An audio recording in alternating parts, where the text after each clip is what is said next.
What's up, everyone? In this video, we're going to go over exactly why the stock market is getting absolutely destroyed today, and we're going to talk about some very important things to know because this might only be the beginning with this crazy stock market action. So let's take a look at stocks today. Basically, any stock you look at is in the red. We have some of the most popular among retail traders like Palantir, DraftKings, Square, Enphase, CrowdStrike down around 10 to 20% today, which is just crazy. We even have the big powerhouses like Microsoft, Apple, Nvidia, Visa, MasterCard, Amazon, Tesla, Facebook, ExxonMobil, and Chevron down a ton. Stocks are selling off in a giant way, and that's exactly what we're going to talk about today. And here's the thing, before we even move on to further in this video, over the next 12 months, some people are going to make a ton of money in the markets, and some people are going to lose a lot of money too. It all depends on how you play it. So we're going to talk about what historically was the best way to play stocks in an environment like we're in now. So let's get right into it. So if we look at some of the rate movement over the past couple months, it's been crazy. On the chart right now, you can see the US 10-year treasuries and then the US 30-year treasuries. We can see that they have been rising in an absolutely crazy way over the past year. This is good and bad. It's good because inflation has been out of control over the past year, and if inflation really gets out of control, that would be devastating. So we need rates to rise to slow things down a little bit. But here's the thing. Rates are rising very, very quickly. And when rates rise, it kind of slows everything down. So basically, when we have rates rising, it'll slow everything from, housing down a little bit because it'll make, mortgages less affordable. It just increases the rates on everything, basically, and that just slows everything down. Rates are rising for a couple reasons. Of course, we have the Federal Reserve literally just rising rates, but we also have the Federal Reserve kind of dumping off the holdings that they've gathered up over the past 2 years and selling them. When you sell bonds, that actually makes the rates go up. Okay, so basically, when we see bond, I guess you could say rates rising a lot, it means people are selling out of them. So clearly, we're seeing a lot of that as well.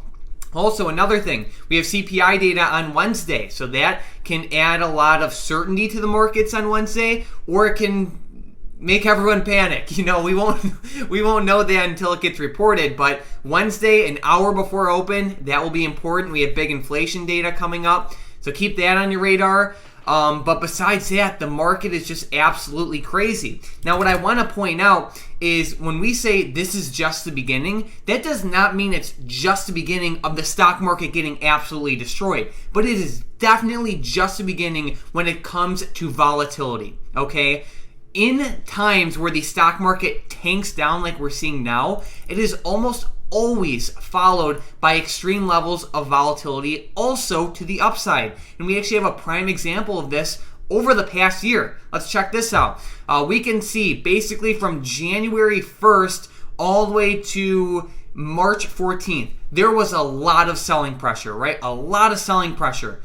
But from March 15th all the way up to March 29th, that was one of the most explosive uptrends that we've seen in a long time. And that was followed directly after a very quick downtrend. Even if we go back to the S&P 500 for let's say the past 3 years, all right? Here's the COVID crash right here. It was one of the quickest and scariest drops in market history, but it was followed by one of the strongest and most explosive uptrends in history too. So you have to keep in mind, when we see volatility, it doesn't always equate to downwards movement.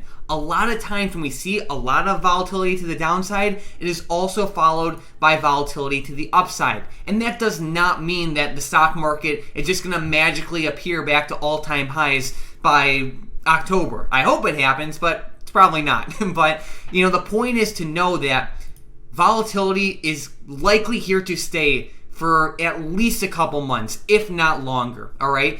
And with that being said, you have to be strategic in how you play that type of expected movement. For example, if we head over to a document that I love to reference quite a bit, this basically shows what would have happened if you would have missed some of the best days in the market over a 15-year time span.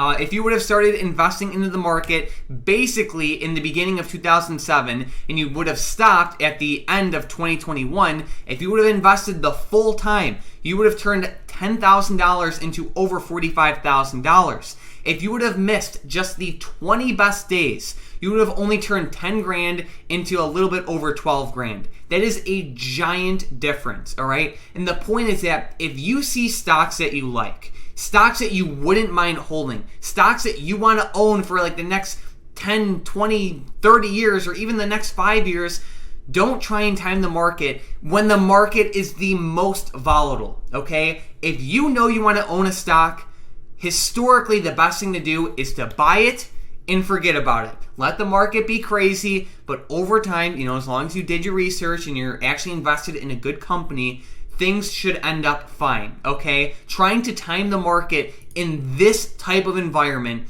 historically has been almost impossible. Keep that in mind when you're making any trading decisions right now, because no one knows what the market's going to do tomorrow. But the thing is, there are a lot of good deals out there. Whether you're investing in growth stocks, value stocks, some of these tech stocks that got hit in a giant way, there is opportunity out there, but you have to be smart in how you play it, okay?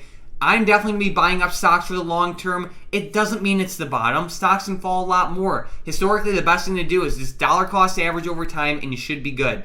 But yeah, the market's crazy right now. The inflation data will be very important on Wednesday. We also have a couple decent-sized earnings coming up. Today after close, we have Upstart and AMC, so be on the lookout for that. Tomorrow we have Peloton, SoFi, Roblox, and a couple other ones, Coinbase and Unity as well. We have Disney and Rivian on Wednesday. That'll be pretty big. Thursday we have Affirm, a couple other big ones, but mainly Affirm. But we have a decent-sized earnings week as well. Disney will be pretty important, and then Roblox on tomorrow after close. So be prepared for more volatility. Things are only going to get crazier over the next couple weeks, and this can be extremely beneficial to many people if you play it correctly. All right. Some people are going to lose a lot of money over the next year, and some people are going to make a ton of money if they play it correctly.